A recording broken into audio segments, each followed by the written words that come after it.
পশ্চিমবঙ্গ ছাত্র সমাজের ডাকা নবান্ন অভিযান নিয়ে বিজেপি মণ্ডল সভাপতির বিস্ফোরক ভিডিও ভাইরাল, যা ঘিরে যথেষ্টই চাঞ্চল্য ছড়িয়েছে রাজনৈতিক মহলে। পশ্চিম মেদিনীপুর জেলার চন্দ্রকোনা ব্লকের বিজেপির মণ্ডল সভাপতি বিপ্লব মালের একটি ভিডিও ক্লিপ ভাইরাল হয় সমাজ মাধ্যমে, যেখানে বিজেপির মণ্ডল সভাপতি বিপ্লব মালকে বলতে শোনা যাচ্ছে, নবান্ন অভিযানে রাবার বুলেট চলতে পারে, কারোর ডেড বডিও পড়ে যেতে পারে, হয়তো পুলিশ গুলি না চালালেও আন্দোলনকারীরা বাধ্য করবে পুলিশকে গুলি চালাতে। যদিও এই ভিডিওর সত্যতা যাচাই করে দেখেনি ওঙ্কার বাংলা। আমিও বলছি যে 27 তারিখ যে আন্দোলনটা এটা আদৌ কি শান্তির আন্দোলন হবে? আদৌ শান্তির আন্দোলন হবে না। আর এটা থেকে আবার নতুন করে পিক আপ নেবে, গুলি চলবে, এখানে রবার্ট বুলেট চলবে। রবার্ট বুলেট আমার মনে হয় না ওরা বুলেট চালাবে, কারণ ওরা কিন্তু একটা জিনিস বুঝেছে, কিন্তু এরা চালাতে বাধ্য করাবে। মানে যারা যাবে এখানে একটা ভেতরে বিরাট রাজনীতি চক্র চলছে, এইটা থেকেই হয়তো একটা অন্য কিছু মোড় ঘুরে গেলে ঘুরে যেতেও পারে।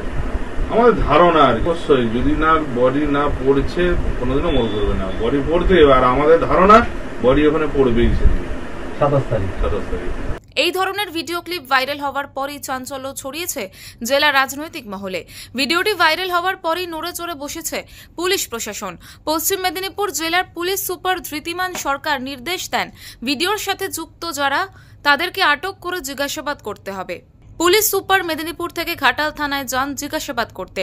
জিজ্ঞাসাবাদ শেষে সংবাদ মাধ্যমের মুখোমুখি হয়ে তিনি বলেন, এর সঙ্গে আরো বড় কিছু যুক্ত রয়েছে কিনা তা আমরা তদন্ত শুরু করেছি। বেসিক্যালি একটা আপনারা দেখেছেন সমাজ মাধ্যমে কিছু ভিডিও ভাইরাল হয়েছে, তো সেই ভিডিওগুলো আমরা পেয়েছি এবং আইডেন্টিফাই করেছি কারা আছে। তো তার মধ্য থেকে আমরা 3 জন আমাদের জেলারই আছে, 2 জনকে আমরা জিজ্ঞাসাবাদ করার জন্য ডেকেছি এবং জিজ্ঞাসাবাদ করা হচ্ছে। জিজ্ঞাসাবাদ করে তাদের ব্যাপারটা কী আছে, আদার্স কোনো অ্যাঙ্গেল, কনস্পিরেসি, অন্যান্য জিনিস যেগুলো আছে সেগুলো আমরা তদন্ত করে দেখছি। অন্য কোনো অ্যাঙ্গেল আছে কিনা, এটাতে কী কী সম্ভাবনা ছিল বা তাদের কী কী এর মধ্য থেকে আছে সেগুলো সমস্ত বিষয় আমরা জানার জন্য ইনভেস্টিগেশন করছি এবং এটাতে একটি পূর্ণরূপ তদন্ত শুরু হয়েছে এবং ফার্দার ডিটেলস আমরা পেলাম। তবে যার বিরুদ্ধে অভিযোগ, সেই বিজেপির মণ্ডল সভাপতি বিপ্লব মাল বলেন, এসবের কিছুই তিনি জানেন না, তাকে ফাঁসানোর চক্রান্ত করা হচ্ছে।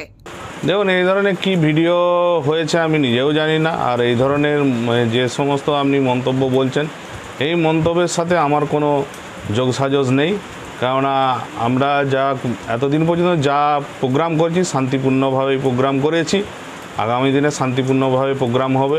এটা কোনো একটা চক্রান্ত করে আমাকে ফাঁসানোর চেষ্টা করা হচ্ছে। আমি এই ধরনের কোনো বক্তব্যের সাথে যুক্ত নই। ব্যুরো রিপোর্ট, ওঙ্কার বাংলা।